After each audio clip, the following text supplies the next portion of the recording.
Natuntun na ang bahay ng sinasabing kapangalan ni Bamban Tarlac Mayor Alice Guo sa Calansiao Street Project 8 sa Quezon City na hinihinalang pinagnakawan ng alkalde ng pagkakakilanlan. At ito ang nakakapanindig balahibo ng kanilang natuklasan.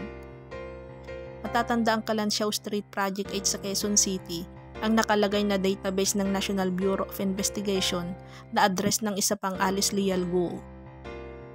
Agad itong pinuntahan pero pagdating nila roon, wala palang Calansiao Street sa naturang lugar pero matapos ang ilang oras na pag-iikot, nakita ng Calansiao Street sa Project 4. Pero ayon sa Barangay Masagana na may sakop sa address ay ito ay kanyang naging revelasyon.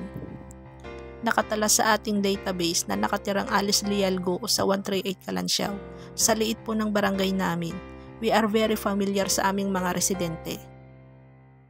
Ipinakita pa ng barangay ang database kung saan nakalista ang pangalan at address ng bawat residente dito.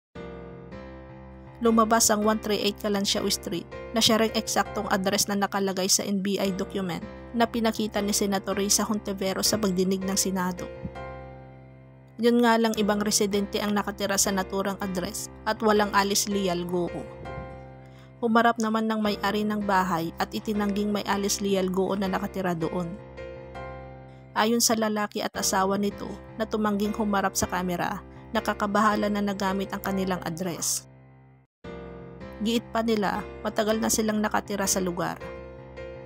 Base naman sa NBI clearance na lumutang sa Senado noong November 3, 2005, na-issue ang NBI clearance para sa isa pang Alice Leal Guo, habang noong March 2, 2001, huling na-issuehan ng NBI clearance ang suspendidong alkalde base kasi sa lumutang na di umano'y tunay na Alice Guo na siya ngayon ay nakabase na sa ibang bansa na malayo na dito sa Pilipinas. Pero giit nito, hindi umano siya spy ng China at wala rin umano siyang ginawang kahit na anumang krimen. Kung sino ang nag-aakusa, siya ang magpatunay.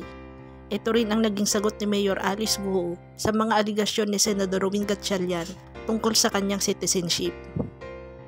Ayon kay Guo, wala silang kinalaman sa mga dokumentong ipinakita ni Gatchalian na di umano ay galing sa Board of Investment at Bureau of Immigration. Iginiit ni Guo na ang kanyang tunay na ina ay si Amelia Leal at ang kanyang totoong pangalan ay Alice Leal Guo na nakasaad sa kanyang birth certificate at hindi Go Waping na binibintang ni Gatchalian. Meron anya siyang Philippine passport na inisyo ng DFA upang patunayan na siya ay isang Pilipino. Mayroon din anya siyang mga negosyo, personal properties at lupa sa Pilipinas at siya ay nagbabayad ng buwis dito.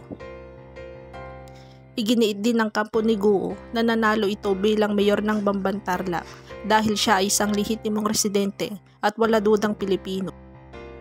Dagdag pa niya, kung siya ay Chinese citizen, bakit pa niya kailangang kumuha ng Chinese visa tuwing bibisita siya sa China? Mahalagang tandaan na hindi kinikilala ng China ang dual citizenship. Binigyan din ni Guo na bagamat walang direktang probisyon sa batas na nagsasaad na ang isang tao ay otomatikong mamamayan ng bansang kanyang tinitirhan, may mga mekanismo upang maiwasan ang statelessness. Ang konstitusyon ng Pilipinas anya ay mga batas nito ay nagbibigay diin sa pagkakaroon ng nationality base sa Jus Sanguinis at iba pang mga probisyon para sa pagkilala sa pagka-Filipino. Welcome rin anya sa kanyang proceedings sa proper forum na nag-challenge ng kanyang citizenship at handa siyang harapin ito.